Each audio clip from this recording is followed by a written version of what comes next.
Good morning, welcome to my Deep 250 channel. आज पुन्हा एकदा आपल्यासाठी घेऊन येत आहे भन्नाट असा ॲडव्हेंचरस ट्रेक, जो आपल्याला घेऊन जाणार आहे अहमदनगर जिल्ह्यातील माळशेज डोंगर रांगेत असलेल्या हरिश्चंद्रगडावर। विक्रमगडपासून हरिश्चंद्रगड हे अंतर 177 किलोमीटरचे, म्हणजेच 4 ते 5 तासाचा प्रवास। सकाळचे वातावरण इतके शुद्ध फ्रेश आहे की बाईक ड्राईव्ह करायला खूपच मजा वाटते। तसे पाहता आज खूप महिन्यानंतर बाईक राईड करण्याची संधी मिळाली। 4 तासांचा प्रवास करून आम्ही पोचलो चेकपोस्ट जवळ। या ठिकाणी प्रति व्यक्ती 30 रुपये तिकीट व बाईकचे 50 रुपये तिकीट घेतले जाते।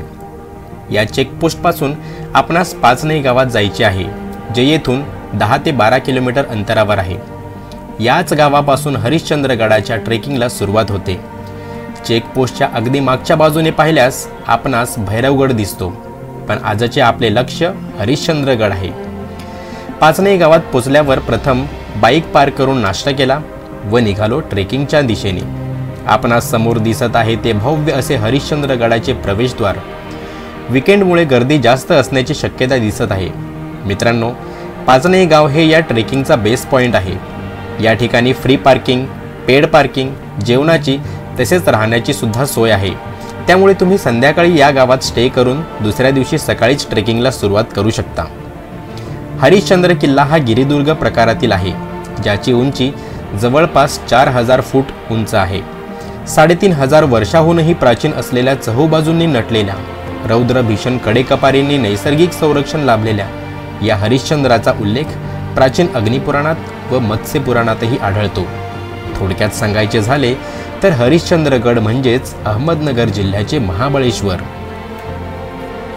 मित्रांनो, हरिश्चंद्रगडावर जाण्यासाठी 3 वाटा आहेत। पहिली वाट पाचनई गावातून जाणारी, म्हणजेच आता आपण ज्या वाटेने ट्रेक करतोय ती वाट, जिचे अंतर साधारणपणे 5 ते 6 किलोमीटरचे आहे आणि सर्वांना समजेल अशी ही सोपी वाट आहे। दुसरी वाट खिरेश्वर गावातून जाणारी, जिचे अंतर 7 ते 8 किलोमीटरचे आहे। तिसरी वाट नळीची वाट। या ट्रेकचे अंतर साधारणतः 10 ते 12 किलोमीटरचे आहे। गाईड असल्याशिवाय आपण या वाटेने जाऊ शकत नाही, कारण या मार्गाने रॅपलिंग करूनच वर जावे लागते। खाली सांगितल्याप्रमाणे ट्रेकर्सची खूपच गर्दी दिसत आहे। रेलिंगच्या सुविधेमुळे आपणास या वाटेवरून जाणे सोपे वाटते। समोरच आपणास एक वॉटरफॉल दिसत आहे। चला तर मग जाऊया वॉटरफॉलकडे।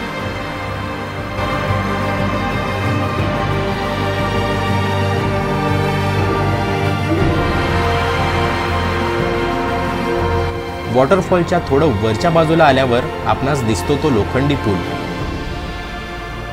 पावसात ट्रेक करण्यासाठी वन विभागाने पूल बांधून छान कल्पना योजली आहे। सध्या तसे या ओढ्याला जास्त पाणी नाही आहे, त्यामुळे थोड्याशा पाण्यातही उतरून आनंद घेऊ शकतो। जागोजागी खाण्याचे पाण्याचे स्टॉल उभारलेले पाहावयास मिळत आहेत। या लोखंडी पुलापासून अजून अर्धा ते पाऊण तास पुढे ट्रेक केल्यावर आपण पोचणार हरिश्चंद्रगडावर। जंगलातून जाणारी ही वाटेत येणारे मोठमोठे दगड पार करून आपण निघालोय गडाकडे। वाटा कितीही अवघड असू द्या, ट्रेक पूर्ण करण्याची फक्त जिद्द हवी।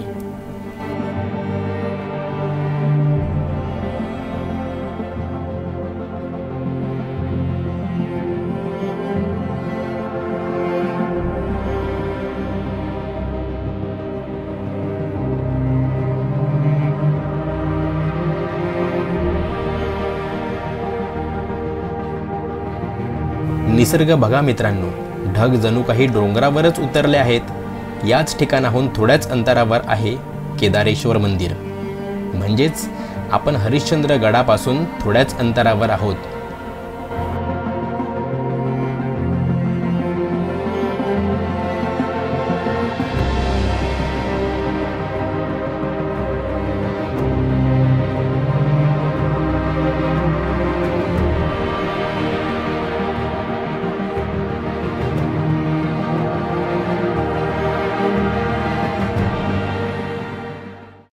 अखेर पोचलो आपण हरिश्चंद्रगडावर।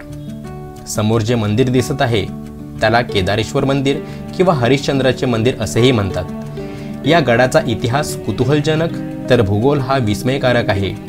आदिवासी महादेव कोळी या समाजाकडून हा किल्ला मोगलांनी घेतला व त्यानंतर 1747 ते 48 मध्ये मराठ्यांनी मोगलांकडून व शेवटी इंग्रजांनी 1818 मध्ये हा किल्ला जिंकला। मंदिराच्या समोर नंदी आहे। साधारण 10व्या-11व्या शतकात झांज राजाने बांधलेल्या 12 मंदिरांमधील हे मंदिर आहे। मंदिरावर बरेचसे कोरीव काम दिसते, तसेच चहूबाजूंनी गुहा पाहावयास मिळत आहेत। मंदिराच्या गाभाऱ्यात महादेवांच्या पिंडीचे दर्शन मिळते।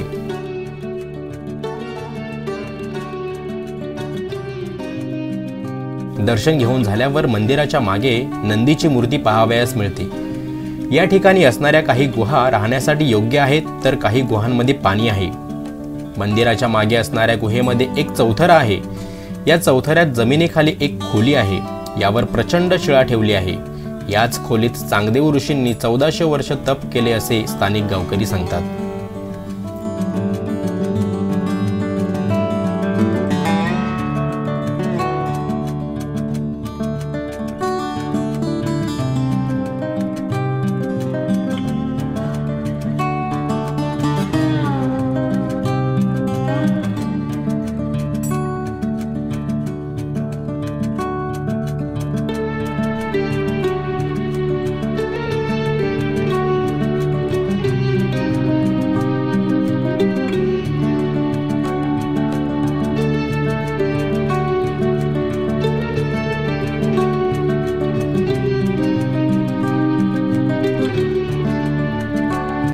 मंदिराच्या उत्तरेला थोडे खालील बाजूस केदारेश्वराची लेणी म्हणून ओळखली जाणारी भव्य गुफा असून पाण्यातील चौथऱ्यावर भव्य शिवलिंग आहे।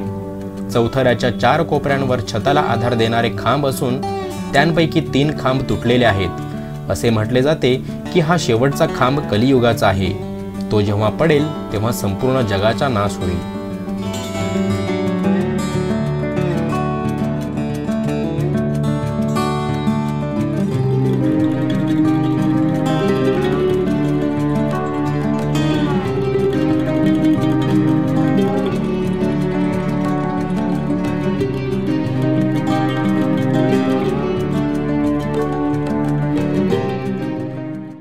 गडाच्या पश्चिमेकडे असलेला कोकण कडा हे या किल्ल्याचे सर्वात मोठे आकर्षण आहे।